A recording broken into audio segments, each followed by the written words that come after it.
Hello demons, it's your girl Lucy, and in this video I'm just going over all of the main characters or the important characters that are going to be in my new web series that I am working on right now, currently working on the pilot.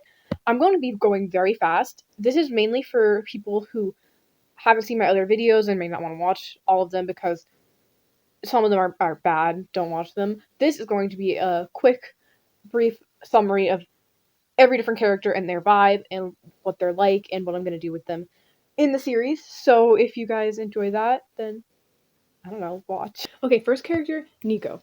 Just the best boy ever. He's very sweet, very nice. He has a lot of anxiety. He was created out of pure magic in a lab by Damien, which is one of the main villains or antagonists. And he was raised by him, but he was also probably very badly abused, and Damien thinks that he owns him because of how Damien was the one to create him.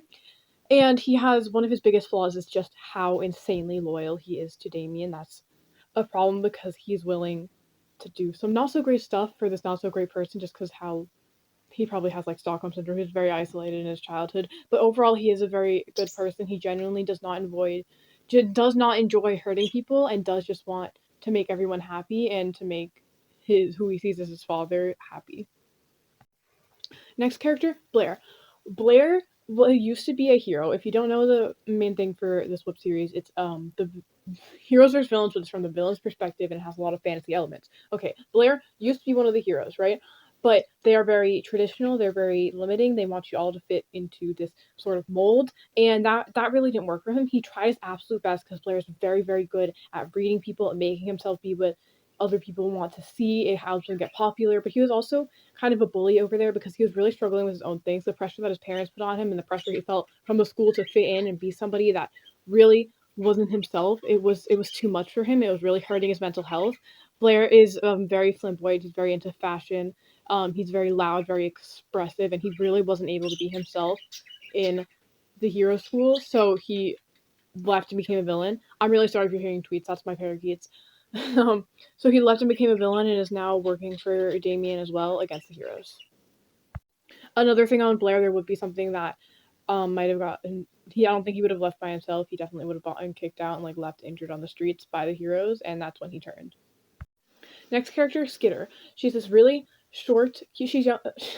She's really short, and she's much younger than the other characters. The characters Nico and Blair would be in their teen years. She's definitely a much younger child, and she doesn't have parents. She came from an orphanage, and in the orphanage, she felt very alone, very isolated because she's kind of weird. She's into bugs. She's very excitable. She's very, she's just different from other people. She struggles to socialize.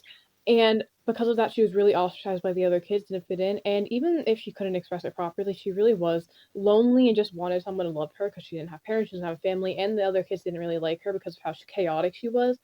Um, so one day Damien is walking in and he decides to pick her up because he realizes that her chaotic and destructive nature could be really helpful if she's raised properly. And yeah, she was taken to do that. Now she's working with Blair and Nico. Those are the main three, and they're going to go out and be fighting heroes. Okay, this one is Cassandra. Cassandra, I love Cassandra. She's very into tech. She's really, really good at building things like robots and all the computer stuff. That's her strength. She is a villain, so while she wouldn't typically be going out and fighting with Blair, Nico, and Skitter, she would be there with her robots, be there on screens, and be orchestrating all of the weapons and tools that they would use from their base. And that's mainly what her role would be. She actually, like Blair, used to be a hero, and she doesn't actually have magic, which in this world, literally everybody has magic, is as common as being able to breathe air or needing water to survive. So her not having magic got her immediately labeled as a black blood, which means like the evil people, the villains that are considered in this world. So she was really pushed away, and she was friends with Blair and also this character we'll talk about later, Sorsha. They were a really close group of friends, but as Sorsha and Blair got all this pressure put on them to be perfect and started becoming more popular and meaner due to their own personal mental health struggles, they definitely pushed Cassandra away and made her life much worse. So now she's very bitter towards them. She became very reserved. She didn't have any friends, and she usually wore a mask over her face and just tried to hide herself until eventually and she couldn't take it anymore. And also due to being kind of an outside perspective, she was able to see all of the flaws within their society, which really pushed her to leave and go and try and do something with it. I don't think she fully aligns with the villains either, but she's trying to use that to get her message across and like help her, and also she feels much more accepted around at least Nico especially. So yeah. I did move to a new room because my parakeet started screaming a bit too loudly and I figured I should probably go.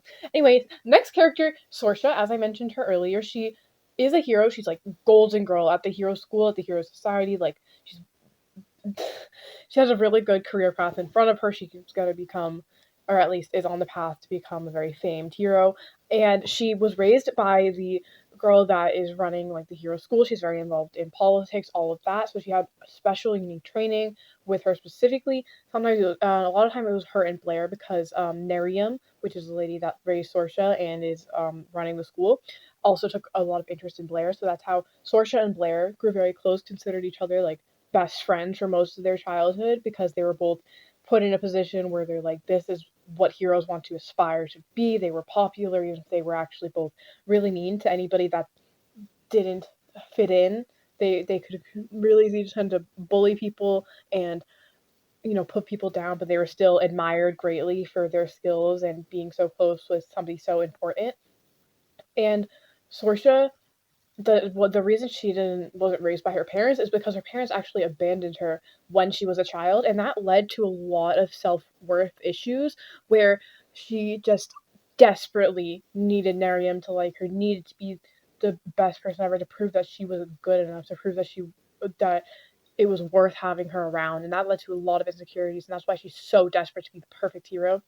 And now she's even more lonely than ever because her two closest friends, Cassandra, she pushed away, which she has a lot of guilt over, and Blair, she's now fighting against because he left to go join the villains. So yeah, she's dealing with a lot right now. She's going to be a main antagonist at the beginning because she's leading like a team of heroes, and they're going to fight her a lot. But I definitely see her having a character arc. So next up is Willow. Willow is working alongside Sorsha. She's like one of the people on her team, and she's generally more of a sidekick. Like Sorsha is the one leading it, but she's very good at being a really supportive friend. Like Sorsha really doesn't consider her that close. Sorsha only views her as like somebody to get what she wants, somebody to help her, somebody to assist her in her own goals. She's become very narcissistic sort of in that way. But Willow really is just a very supporting and kind person. She just wants to be a good person, and that is what she is trying to do throughout the heroes. And I think upon realizing a lot of the injustices in their society, she would definitely be one of the first to start questioning it because she's just so kind, she's so empathetic.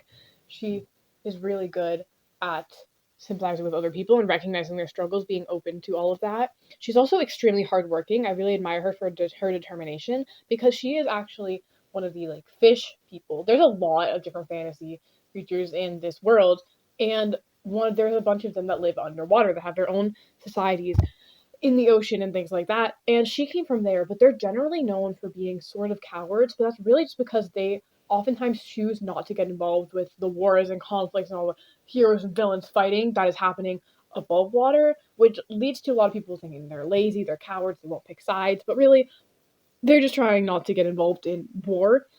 So she really didn't fit in down there. She wasn't as good at swimming. Her main thing is strength, and that really it didn't work because she was underwater, and that like in the strength wasn't as useful underwater. It was more about agility and speed, which she didn't have as much.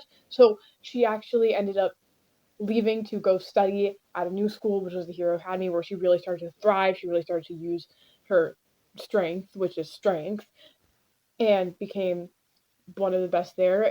She still gets a lot of judgment from other people. It's still kind of shocking for others that she was able to get to this point, but good for her. I really admire her. This next character we're really not going to spend a lot of time on because honestly, I have not planned him out as much as any of the other characters I'm going to be discussing. He doesn't have a name, he doesn't have a design. I have a concept, okay? I figured because there's like three ish main people on the villain side, with addition of Cassandra, but she's usually not out on the field, that there should be three people on the hero side, just keep it even. So I thought I needed another character, and I was coming up with ideas for the character, and something I thought of was basically just like this typical really stoic warrior person that like never shows emotion. He's like perfect all the time, and he's like doesn't smile, doesn't show weakness, very obsessed with his I don't know how to describe his perfection. He stands up straight, all of that. His boots are always shiny. But actually, he spends a lot of his free time doing stuff like art or writing goofy stories or enjoying things that would be really cringy to other people or nerdy fantasy things. And he really enjoys all of that. And that's just really what I had for his character. I was gonna make him a furry, maybe. So I will get to how he's gonna become more relevant a bit later in the web series, so I'm not really rushing to get him done, but that is the idea for this character.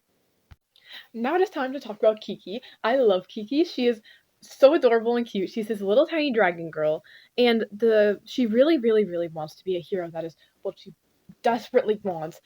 And she currently is in the school, but she's usually put to tasks like cleaning and lower studies and lower classes. And that's not because she's dumb or not intelligent or not capable. It's because she can't fly. She's a dragon who cannot fly. And she really can't spit that much fire either. So she's very atypical from what dragons are normally good at. And nobody is really willing to look at her other strengths, what else she might be good at. They kind of just write her off and they put her as somebody that won't achieve their goals.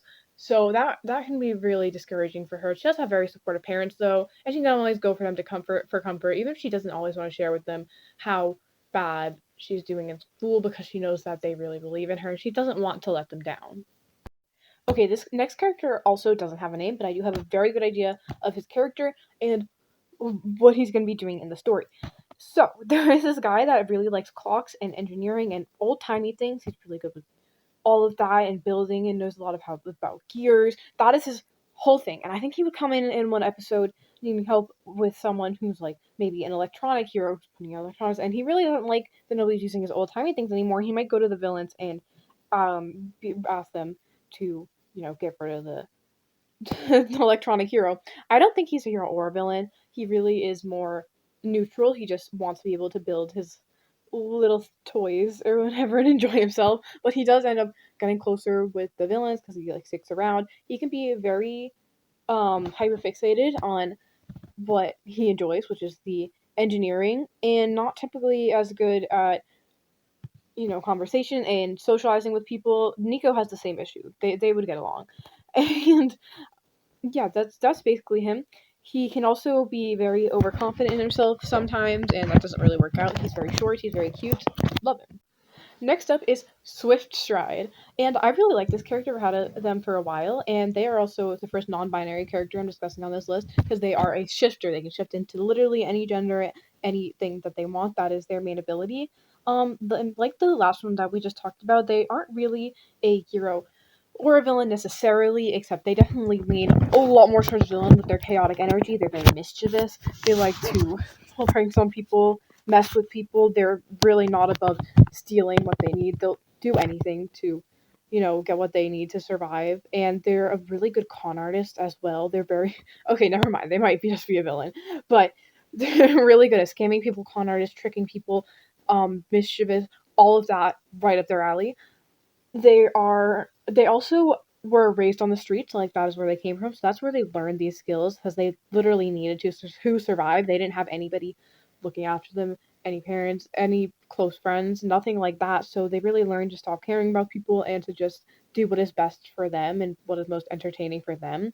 But then I do see them for some reason coming up and meeting the villain team and getting a bit attached to them and wanting to stay around them even if they won't admit it to themselves, and specifically getting really, really close to Blair.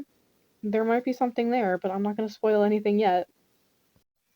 The next character we are talking about is Damien, who I mentioned earlier because he is abusing Nico. He's a very, very bad person. He is the guy leading the villain organization. They are obviously on Blackblood's playground, and he's a very big figure in that area, and he leads like a lot of the main villains. Yes, there are some people to oppose him, but he can really deal with them very quickly.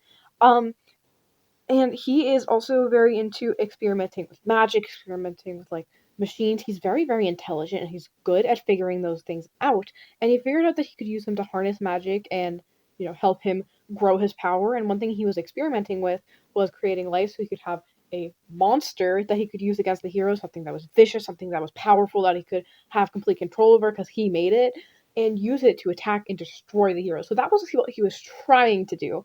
And then out pops Nico, and he was just kind of a little kid, but he is very powerful, but he's also just he's so sweet, bubbly, loves everyone, wants to do good, but at least he is very loyal to Damien, so Damien still understands that he can be useful considering he cannot die or get permanently injured with his healing abilities. Another thing, Damien probably would have originally in the past been good friends with Nerium, but they had differences in opinion for a lot of obvious reasons, and that I will get to in the actual series, and that led to them growing apart. Damien, overall, absolutely terrible person, has done some horrible things to a lot of people, as well as Nico. It gets pretty dark, but that's him just trying to overthrow the heroes and take over Gold Sky, which is the city that they're in. I do think this is the last character that I'm going to be talking about today. If anybody's watched my videos before, please let me know if I forgot anyone. But this character is Nerium. Now, Nerium is the, like I said before, she's the leader of the school. She's a huge figure in Gold Sky, the Hero Society. She's a lot in politics. She presents herself as a really good and morally perfect person, the embodiment of goodness and perfection and like heroicness, all of that, all those good traits. That is what the people view her as. They really, really worship her. She has this very angelic appearance, and while technically in this world there is no such thing as like good angels and then these are bad demons, they're all really just a mix of fantasy creatures.